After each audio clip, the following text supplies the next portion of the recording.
دوستای مهربونم سلام. من نادیا هستم از کانال سایه های خیانت. آماده این برای یه داستان پر از راز، دروغ و خیانت دیگه؟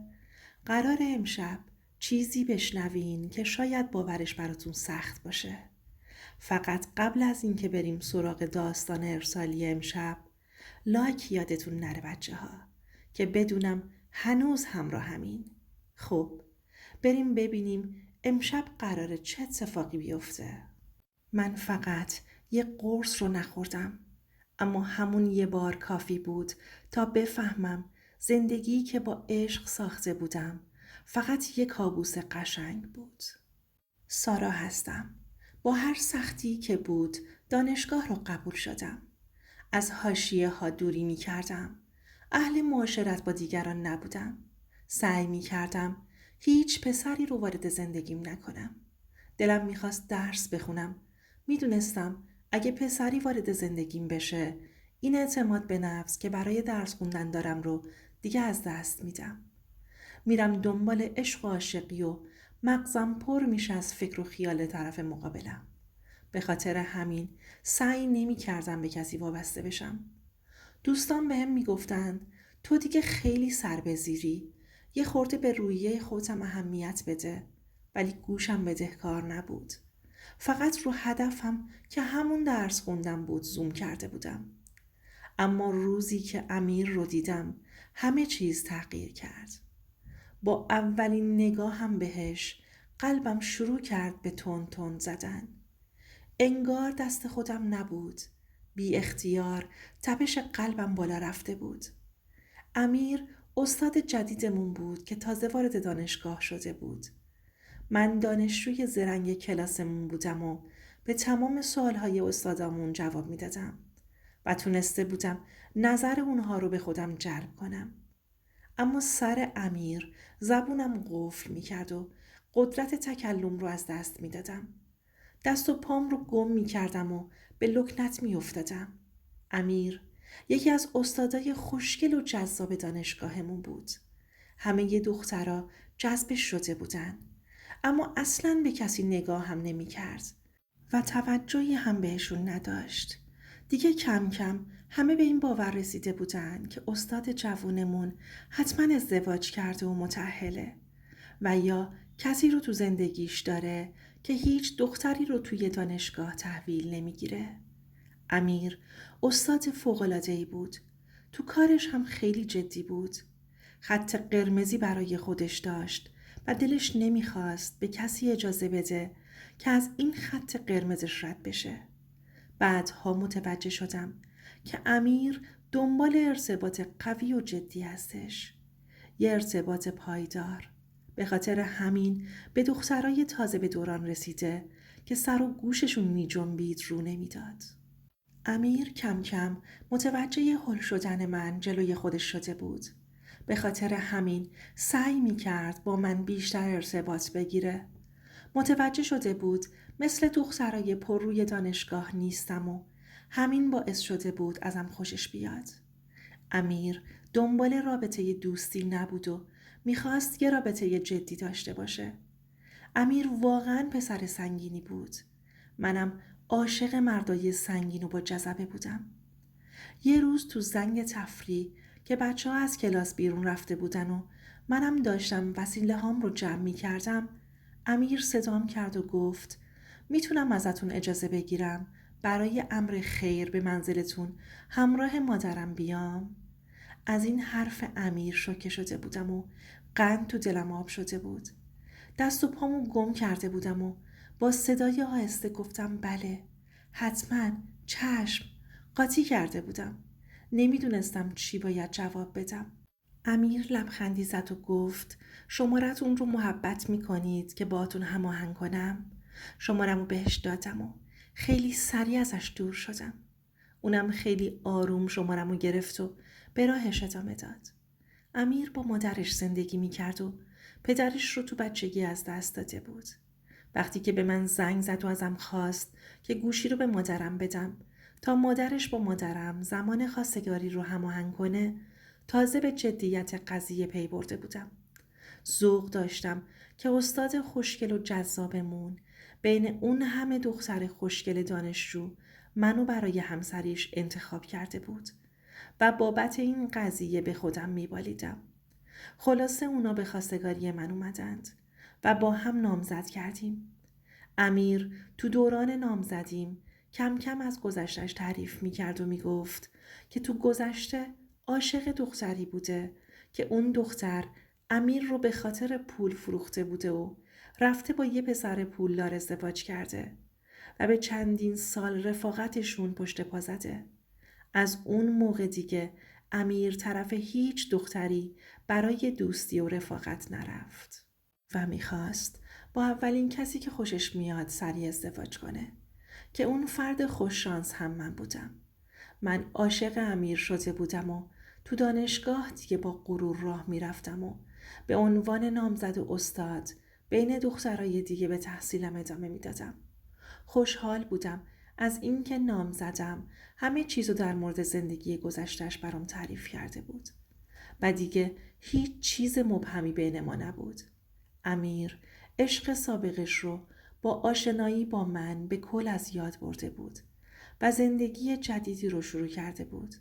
امیر مرد با اراده و قوی بود چون زندگی خودش و مادرش رو اداره می کرد. من به داشتن چنین مردی افتخار می کردم. دیگه اونقدر بهش وابسته شده بودم که دیگه نمیتونستم بدون امیر لحظه ای دووم بیارم. احساس می کردم بهترین و قویترین مرد رو کنار خودم دارم. امیر اولین مردی بود که وارد زندگیم شده بود. به خاطر همین خیلی سریع بهش وابسته شدم. امیر مرد خیلی گرمی بود.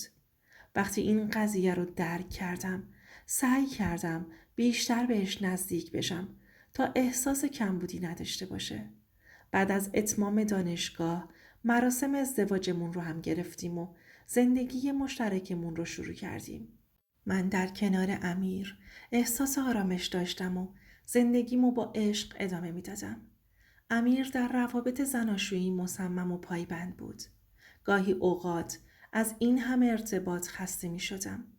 اما به خاطر دوست داشتنش تحمل می کردم و دلم نمی خواست که امیر از دستم ناراحت بشه. من خودم رو روزا مشغول کار خونه می کردم تا اینکه امیر از دانشگاه برگرده و من از تنهایی در بیام. 1 سال به همین شکل گذشت تا اینکه احساس کردم امیر دیرتر به خونه میاد و اخلاقش هم تغییر کرده و نسبت به من هم سردتر شده. دیگه کم کم داشتم از دستش شاکی می شدم که دلیل دیر کردناش چی میتونه باشه و اونم چیزی به هم نمی گفت. منم وقتی که دلیلی برای عنوان کردنش نمی دیدم سعی می کردم تا ازش فاصله بگیرم، کمتر کنارش بخوابم. واقعا دلیلش رو متوجه نمی شدم. ساعت کاریش رو می دونستم اما دلیل دیر کردنش رو نه. هر روز که می گذشت رفتاراش بیشتر از قبل تغییر می کرد. جوری شده بود که روی کاناپه می خوابید و نمی اومد روی تخت سر جاش بخوابه. از این کارش تعجب می کردم. بعد از ازدواجمون هیچ شبی نبود که روی تخت کنار من نخوابه. حالا دیگه به نقطه‌ای رسیده بود که هیچ درخواستی هم ازم نداشت. دلم داشت از توی سینم پر می کشید. چه چیزی به این سرعت اخلاق امیر رو عوض کرده بود؟ دلم برای نوازش‌هاش تنگ شده بود. اما غرور منم این اجازه رو بهم نمیداد که به سمتش برم. مونده بودم که چی کار کنم؟ چطور میتونم زندگیمو نجات بدم؟ دلم میخواست همه چیز برگرده به زندگی سابقمون. توجه‌های امیر به خودم، به لحظه‌های خوشمون که به یک باره خراب شده بود. اونقدر هم که دوستش داشتم، دلم نمیخواست ببینم که روی کاناپه میخوابه. چطور امیر به اینجا رسیده بود؟ دیگه شبها وقتی که تنهایی میخوابیدم کابوس میومد سراغم. سر و صداهای زیادی میشنیدم و خوابای وحشتناکی میدیدم. امیر وقتی حال منو دیده بود بهم شبهای قرص میداد که راحت تر بخوابم. اما من به قرص احتیاج نداشتم. از موقعی که امیر جاش رو جدا کرده بود اون حالتی میشدم. دلم میخواست بهش بگم که برگرده و سر جاش بخوابه. یه شب غرورم رو گذاشتم کنار و بهش گفتم من تنهایی دلم نمیخواد که بخوابم. میترسم. خوابای بد میبینم. امیر که دیده بود واقعا از تنهایی خوابیدن میترسم، دوباره برگشت تو اتاق و سر جاش خوابید. اما به من پشت میکرد. بازم راضی بودم. سر جاش بخوابه ولی پشت کنه. به همون قرص های امیر عادت کرده بودم. میگفت این قرص آرومت میکنه و خوب میخوابی. و چون حرفش برام سند بود قبول میکردم و از دستش میگرفتم و میخوردم. با خوردنش سرم سنگین میشد. گوش ها میشنید اما چشام قدرت باز شدن رو نداشت. تنم قدرت بلند شدن رو تا چند ساعت نداشت. هر شب صدای زمزمه میشنیدم اما فکر میکردم خواب میبینم. میگفتم لابد از واحد بغلیه که تا دستمال کشی کردن. با همین افکار تا صبح میخوابیدم تا اینکه یه شب دلم اونقدر درد میکرد که نتونسته بودم اون قرصی که امیر بهم داده بود رو بخورم. در عوض قرص دل درد خوردم و زود به رخت خواب رفته بودم تا دل دردم بهتر بشه. تا اینکه همون جوری با درد خوابم برده بود. نیمه های شب از صدای زمزمه بیدار شدم و دیدم امیر سر جاش نخوابیده. پاورچین سمت صدا رفتم. دیدم صدا از اتاق مهمان میاد. لای در باز بود. صداها واضح‌تر شد. وقتی لای در رو نگاه کردم دیدم امیر با یه زن دیگه. از دیدن اون صحنه حالم به حدی بد شده بود که نتونستم جلوی خودم رو بگیرم.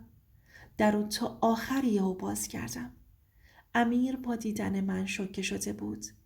هر چی تو دهنم بود بارشون کردم و رو کردم به زنه و بهش گفتم تو کی هستی؟ تو خونه من چه غلطی میکنی؟ خیلی با آرامش و پررویی گفت من عشق امیرم.